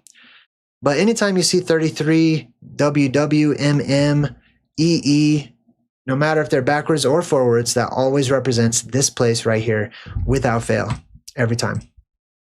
So he goes, it's a riddle. Everything we just read obviously is a riddle, right? He knows. And if you read this, it sounds like a song. These are riddles that you're being given in the form of Hollywood and the music industry. These are not just fun songs to sing along with because I can totally relate, I can totally empathize or whatever. There is a surface level to these songs, but every single one of these artists, these entertainers, these people, they are sharing the secrets of the world with you. If you choose to reject it and just simply be amused, fine, that's on you. But don't think every single one of them is just purely evil because they have secrets. Okay, it's up to you to find those secrets. It's up to you to study and to show yourself approved, which is what we're doing right now. All right. And I'm not saying they're all good or they're all bad or anything like that. What I am saying is they're all these musical artists are sharing riddles with you. Those song lyrics are riddles. They are not songs as they used to be. They're not just telling you some random story about their personal life. They are riddles about the secrets of creation. And if they're doing these types of hand gestures and secret signs and stuff, that's how you know. Okay? Same thing in Hollywood. Same thing in this very movie right here. This very movie is your map. This very movie has secrets hidden inside of it for you to wake up and figure it out and go, oh my God, I've been missing something my whole life. He says a map, an invisible map. And they're like, an invisible map? Yeah, an invisible map. That map I just showed you is an invisible map. This is a normal map. You see the center of the world anywhere on there? Yeah, you might see the equator, but do you see that circular island at the middle of the world at the North Pole? No, you can't even see the North Pole. They have erased it from the maps. It's gone. This map, this is in the National Library in Washington, D.C. I specifically requested a few different maps to check out, but if I zoom in on this map, you can see this is the map. That is the invisible map. That is not on the other maps. It's not on the world atlases or anything. This is the invisible map that we should be looking for. Then we go to Washington, D.C., and we can see the Jefferson Memorial. We can see the Washington Memorial. There have been shootings at these places. I saw all kinds of men walking around with guns when I was there, and I'll share that with you guys in a bit. But here is the National Mall, where you can see the obelisk and the dome on the other side of it. And here we have the National Archives. I also visited the National Archives. I actually saw the Declaration of Independence. I don't really care about it that much, but it does play into my theory of who these founders are and why we have such magnanimous structures like this. These buildings that look like they're not from any modern era or epoch or age. They have the National Archives, so this is where they keep all of their most important documents and writings. So The Declaration of Independence. They start zooming in on this one because the whole movie revolves around the Declaration of Independence. You should probably know what that is if you're interested in what I'm trying to explain to you, okay? It says here, it highlights a portion of the Declaration of Independence. The movie is showing you the most important part of it. It is literally the part that declares independence. It says it is their right, which means it is your right, yours, you personally.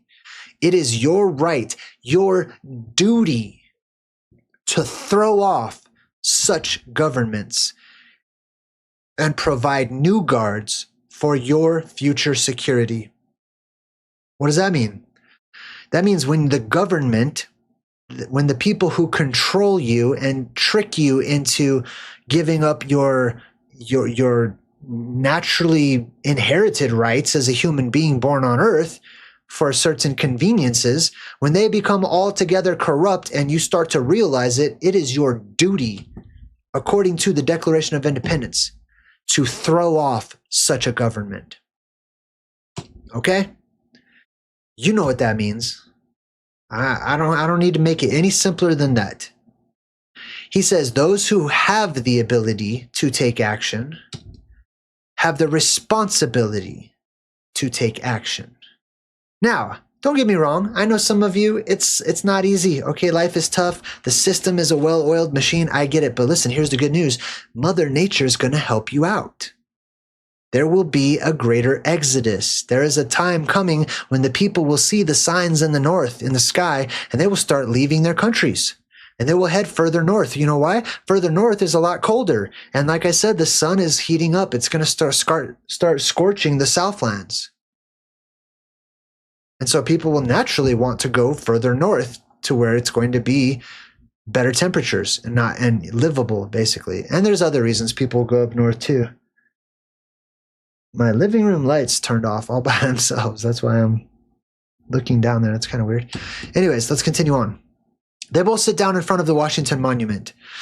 I was just here. I've done many videos. I interviewed people at the Washington Monument and I spoke to them about the apocalypse and stuff. But what is this? It is the architecture. This architecture is a form of antiquitech. It's not just pretty. That ain't pretty. That's weird looking. That's strange. That's otherworldly. And because I don't know what it's for, I don't understand the practicality behind some huge spike sticking up out of the ground. It makes me wonder. And that's why it's artistic. That wonder, not knowing the practicality behind it, allows us to use our imagination and just float around with ideas. And that's why we're drawn to things like that. Okay? They're appealing in that way.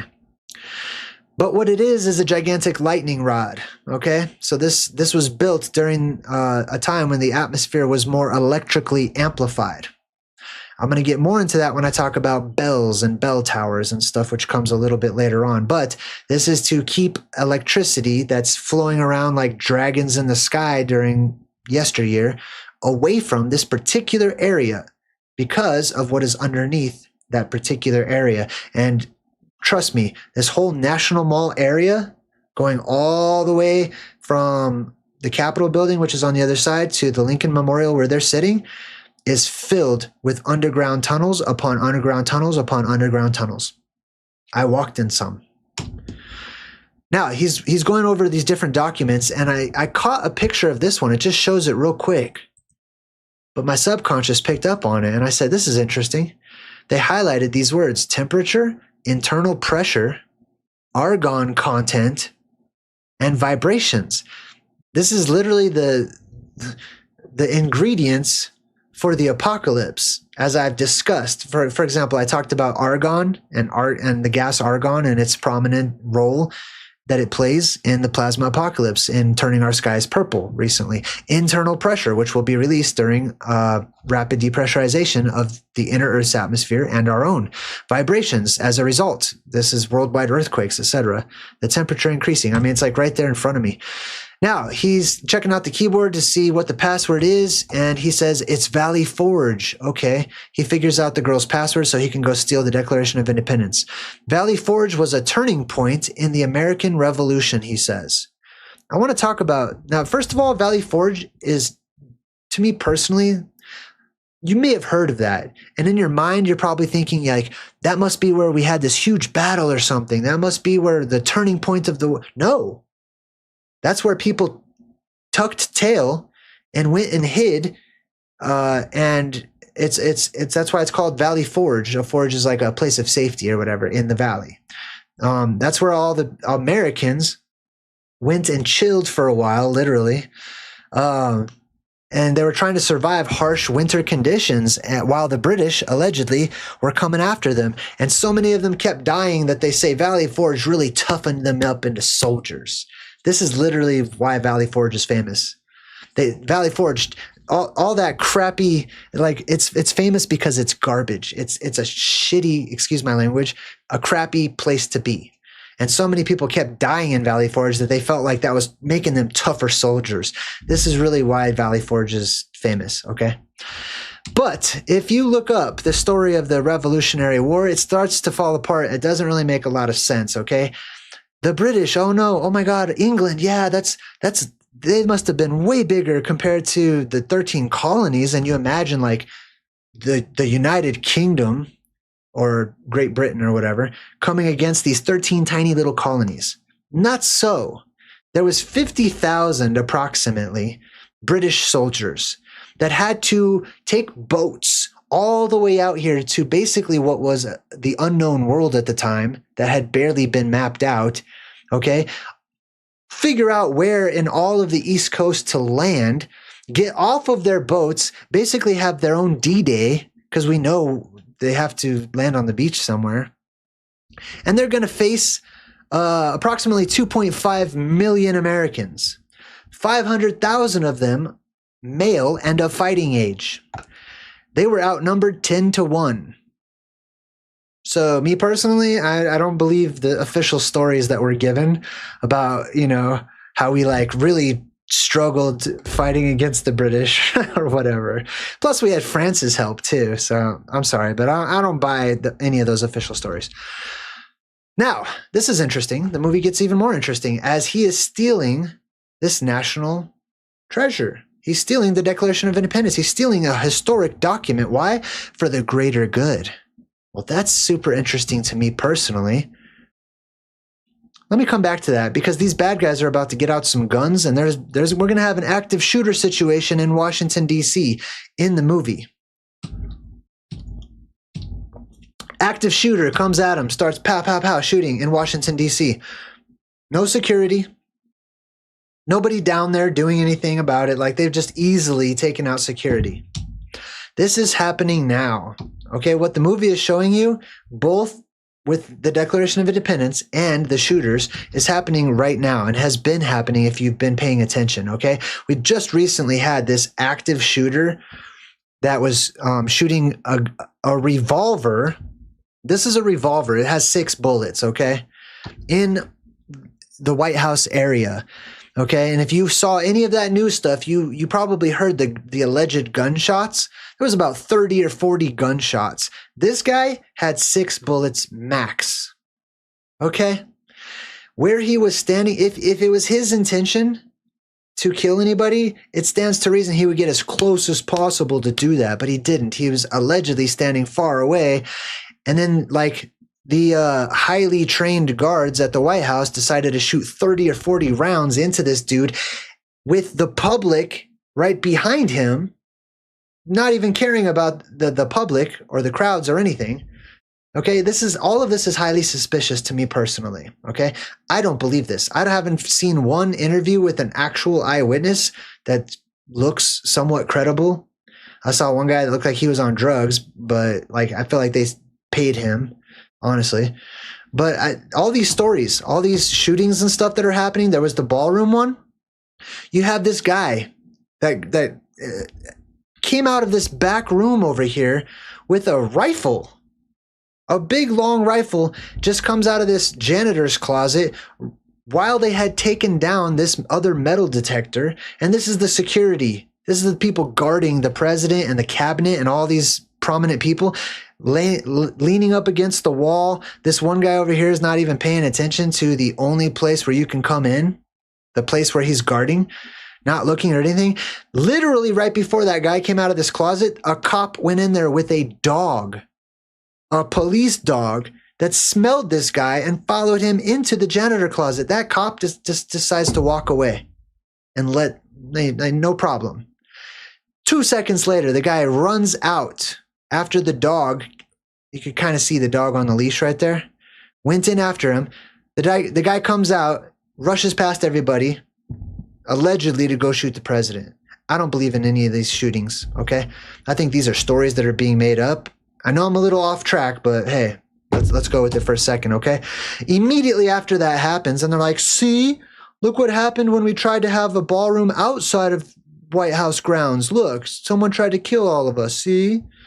Isn't that convenient that just literally happened when we asked for $1 billion? It's not 200 million, by the way. This is an old picture. It's $1 billion. This dude wants $1 billion to build a dance hall in the White House. He's building a doomsday bunker. Okay, they're building underground tunnels and cities, getting ready for the apocalypse. It's not some gold-lined dance hall or whatever. It is a doomsday city underground. I also don't believe this one, okay? Being shot in the ear and blood conveniently just smeared all over the face, like, you know, in this weird direction and all this stuff. None of these people are protecting this dude. He stands up to pose. Everyone's posing in front of the flag when there's like literally an active shooter and they don't even know if they got them all. Fudge, man. They're pulling the wool over you guys' eyes. Sugary Sweets in the chat. Oh, thank you. Thank you for the compliment and the super chat. Appreciate it. All right. Any of these shooting stories. And then immediately after that, now he's president. He hacked, this guy was struggling. People weren't sure if he was like very patriotic. After this picture was taken, like who's hanging this flag behind him, above and behind him? You know what I mean? This is all perfectly timed. Fake looking blood and crap. He happens to win the presidency immediately after that. National hero. Look at a bullet right through his ear. Let's check that out. So this is how bad it was. He had to like bandage it and everything. This is him afterwards. Take a close look. Nothing. How many people out there have pierced ears or you have gauges or something? Like, does that heal up? Let's ask Evander Holyfield if his ear has healed up. Remember Mike Tyson ripping off this dude's ear during a fight? This is what his ear looks like now. Okay? Imagine what a bullet would do. I don't believe any of that crap. I think that you're all being considered fools and you're being played the fools. But let's change it up a little bit. In addition to talking about stories that are made up by your governments to trick you and fool you, this is also happening. People are stealing precious documents and pieces of artwork and inventions and patents and other things, and they are taking them and they are storing them in these ballrooms. They're storing them in these underground compartments, these doomsday bunkers and stuff, and they are replacing them with replicas. This is what this whole federal shutdown was all about. And this is why the Louvre was broken into and two random guys just happened to just steal like $1 million jewels out of the Louvre. Right? We apologize for any inconvenience. Aujourd'hui, the Louvre shut down, blah, blah, blah. The opening of the Louvre is delayed. So all these museums across the world, from Manhattan to London to United States and places, France, etc., those places are all closing down and have been for the past 5 years, going strong. They're closing down all of them, not because they're short on cash. Like, you know what I mean? Like they don't need cash. They don't even use cash. Okay. These people, they just take, they don't pay for stuff. All right. They just write it all off. They're taking and they're replacing things with replicas. They are putting everything into their version of Noah's Ark. And they're getting ready for what they know is right around the corner, which is the apocalypse itself, which is exactly what this guy does. He steals the Declaration of Independence. As he's leaving in the gift shop, the woman's like, hey, that'll be $35. And he sees that there's little replicas of the Declaration of Independence. So he gets one. He buys He buys two. He buys the real one that he has and he leaves with it. And then he has a replica that he's going to give to the lady who's chasing him so that she thinks that's the real copy of it. That's the authentic one. That's what they're doing right now. Those paintings you see are not the authentic paintings. Those inventions, those patents, all those things, they are being stockpiled along with seeds and survival and nuclear power and whatever people will need to run a whole underground city or bunker. Now, there's a book right in front of this lady. See that little book right there? If you zoom in on that book, it looks like that, and you can't really read it. But thankfully, I looked it up anyways. It's called The Secret Architecture of Our Nation's Capital, the Masons and the Building of Washington, D.C. Washington literally built Washington, D.C. I mean, he didn't build it himself. He hired one of his Freemasonic buddies who allegedly had zero or next to zero experience as an architect, build the whole city perfectly, looking like a city of gods of Washington, D.C. I can't wait for you guys to see my whole Chasing the Apocalypse stuff. I'm editing it right now. It might take a little bit, but I'm taking my time with it. Can't wait for you guys to go on that adventure with me. All right, so the lady is following him. She's trying to get the declaration back, and then they follow all the clues, and they go to this house that gives honor to Benjamin Franklin. Benjamin Franklin is most remembered, unfortunately, by most people for being the dude who discovered electricity. I swear people will tell you that. They'll say, yeah, he's the kite guy. You can even ask AI what he's famous for, and it will tell you his kite experiment that he performed himself. Let me just help you out. George Washington did not have wooden teeth. Benjamin Franklin did not fly a kite in an electrical storm. That did not happen. That's a myth. That's a modern old wives' tale. Okay? And if I can look that up on the internet, and that's what the internet says about people, prominent people of history, imagine what else the internet is wrong about. Imagine what else your textbooks are wrong about. Imagine what else your teachers are wrong about, just because that's tradition now. Now we get to the bell, the cracked Liberty Bell. And this lady's giving a presentation on the bell and saying it used to be up in this bell tower up here. Now, I've done a whole video about bell towers, but I'm going to give you the skinny on bell towers and why those are important in the old world. These bells, and this will make sense if you remember the Nazis collecting all of the bells and stealing the bells across Europe. But these bells, this one in particular, was created in 1776. All right. 2 years later, 1778, in France, you know what the height of fashion was? Lightning rod fashion. People in France wore lightning rods on their hats, on their umbrellas, on their clothing. Not as a fad, not because it wasn't practical, because it was useful during a time whenever the atmosphere was electrically charged, more amplified than it is today. So today we would look back and think it's stupid for people to have worn metal hats with little spikes sticking up out of them when they go to war. That doesn't make any sense. You're not going to headbutt somebody when you go to war. Why would you have a little metal spike? Because it acts like a lightning deterrent. People 2 years after this bell was fashioned wore lightning rods on their clothing in France. Before that, and during that time, the atmosphere was electrically amplified. This is a tradition. Putting these bells up on these bell towers is a tradition that comes all the way from antiquity, specifically during the Dark Ages. Times before that too, going all the way back into ancient Greece.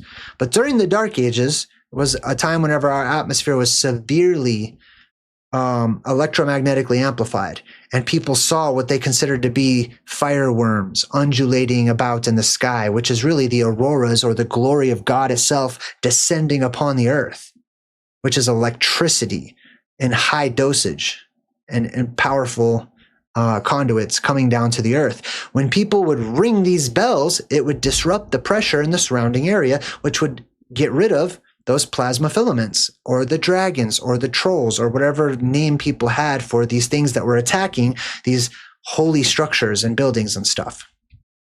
That's why they put these bells high up on top of the buildings. It is not so that people could all eat lunch at the same time or come to service or whatever.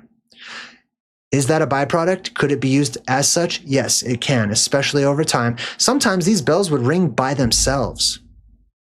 Because if there's so much electricity in the air, it would vibrate the bell, and the bell would just start going, whoom. It wouldn't be like a dong sound.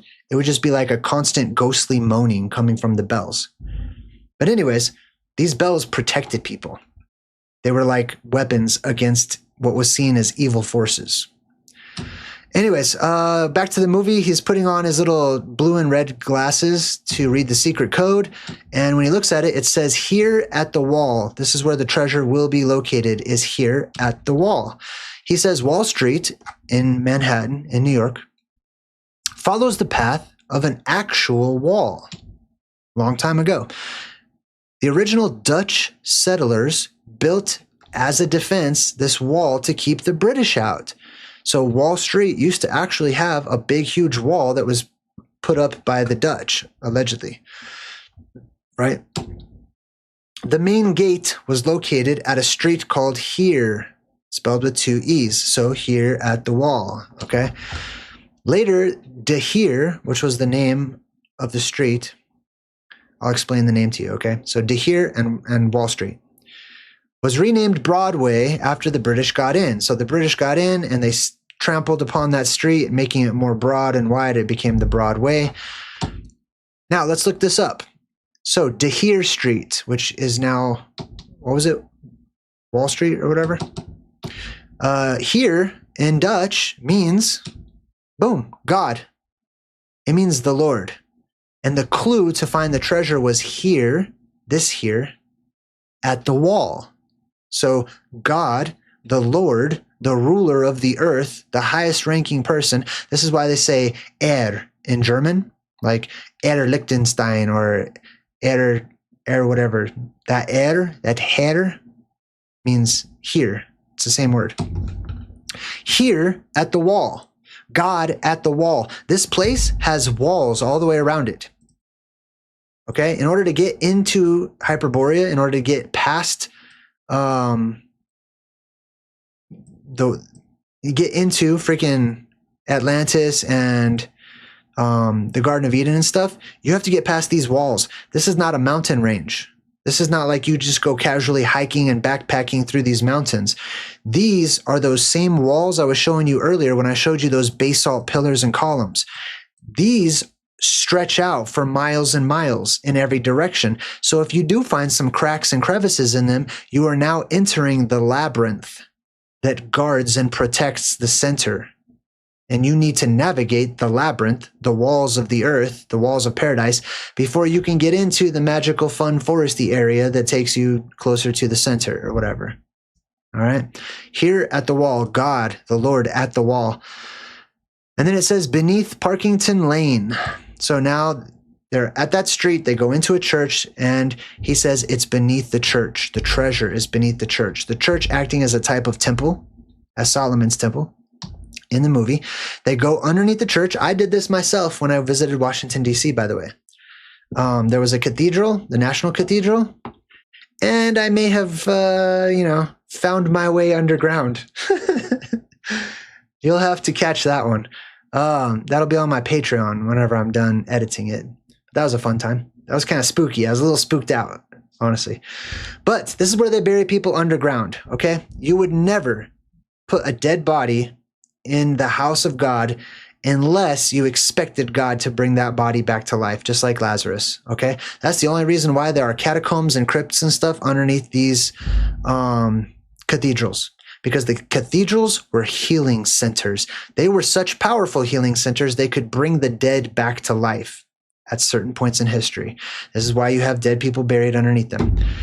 They are hoping to bring them back to life. So they go down underneath the church, symbolically going down underneath Mount Maru at the center of the world, as they have already gone past the wall. And now if we're like tracking them on the map, they're in the center island. They're just headed towards Mount Maru itself. Also, if you don't want to navigate the labyrinth of these walls, there should be cave systems that will just take you straight through them. But you have to know where they are. You have to know where those cave systems are. Some people are not going to know, and they're just going to try to walk the labyrinth. And probably, I don't know.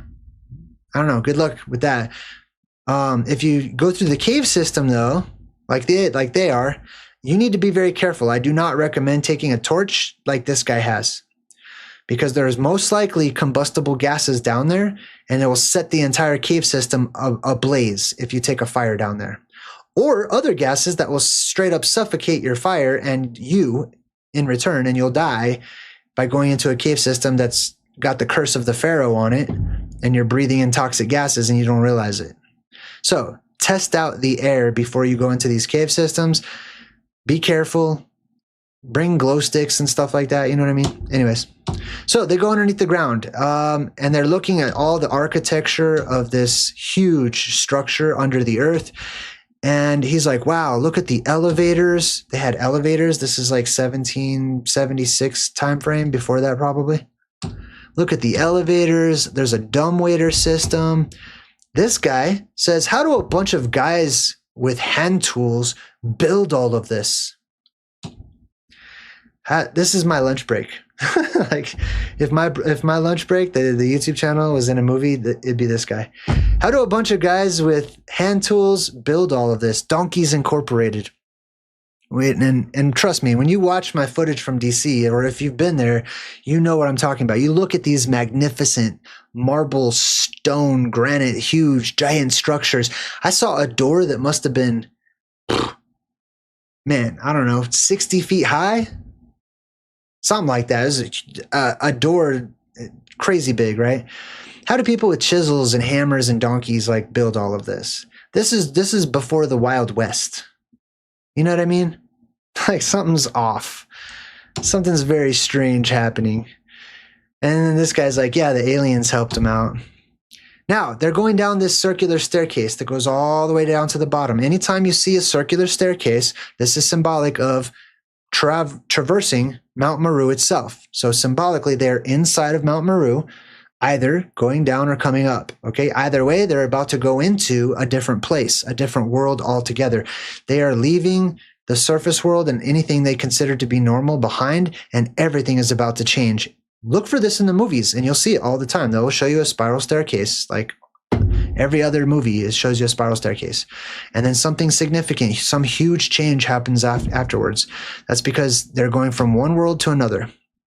Here it is looking down. And this one, you can see it's like a bottomless pit. That's where the bottomless pit in the book of Revelation comes from, Mount Maru. There are locusts, there's giant bugs that live in these walls, and there's huge lizards, there's all kinds of nasties that live down in there. Okay? And when they will be blown up to the surface by those gases. So all of their oxygen and nitrogen stuff is going to rush up in huge zephyrs and blow all those bugs up into our world, along with seeds and other insects and animals and creatures and other people and stuff like that. Other things will start flooding up into this world.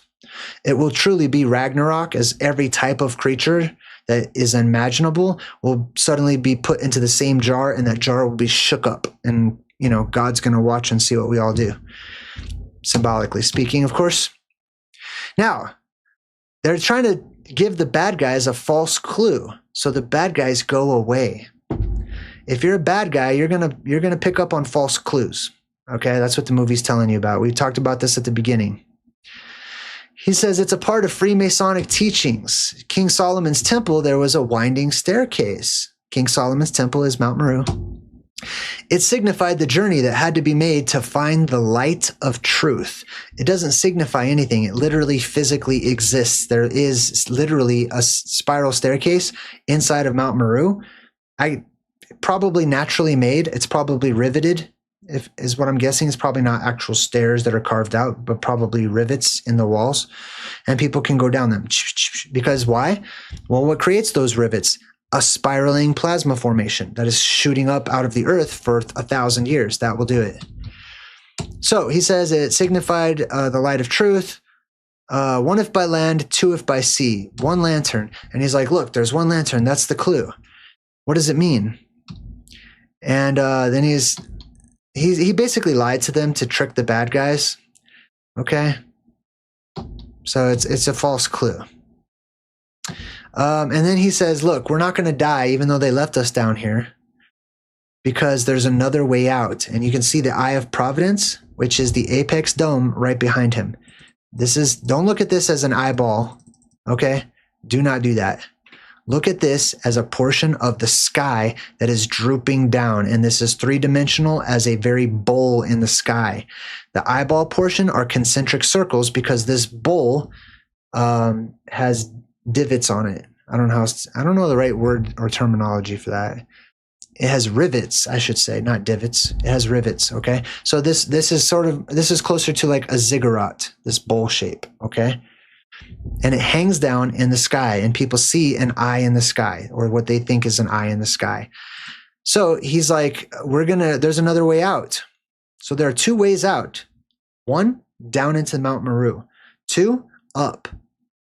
Once the sky cracks open, which that's exactly where the depressurization point will be when the sky cracks open, you can fly out if you have the proper protection, to go that high up in the atmosphere and stuff, and adjust to the pressure changes and all the different stuff that you're going to have to adjust to. You could leave this world and you go between worlds up there in the true outer space. He says through the treasure room as another way out. Now the treasure room itself is Mount Maru. So they go down into the treasure room. They don't really see much happening down there. They keep going and they come out the other side and they see all this gold and, ancient things that are very expensive and valuable. He lights a fire and the whole place lights up with light. Okay. So there's two ways to look at this. One, you can be amused and say, oh, they found all of this physical stuff that's worth a lot of money. Or two, you can be the adventurer and you can say that is paradise, okay, symbolically speaking. That is the city of gold. That is the Emerald City. That is the place where it has the most value because it extends my life. It cures my cancer. It wipes away my diseases. It makes me happy and I don't cry any longer. It makes me taller and stronger and healthier and full of vitality. And that's what the movie is showing you. This movie is a treasure map, just like so many of the other movies. This one, I feel, is a bit more direct, more blunt and direct. But that's the movie, National Treasure. I'm very excited, and I hope that you guys do go visit my Patreon, especially in the next month or so, month or two. I don't know when I'm going to be finished editing, but I've already started, traveling locally and going on other little trips for my Chasing the Apocalypse series. I took a trip recently to Nebraska and I visited this huge monument, this huge rock monument up in Nebraska. And I've got a whole episode that I recorded myself up there. And I'm excited for you guys to follow me on my adventures. So, I hate saying goodbye, so I'm just going to say until next time, I'm JayDreamerZ saying good vibes and goodbye.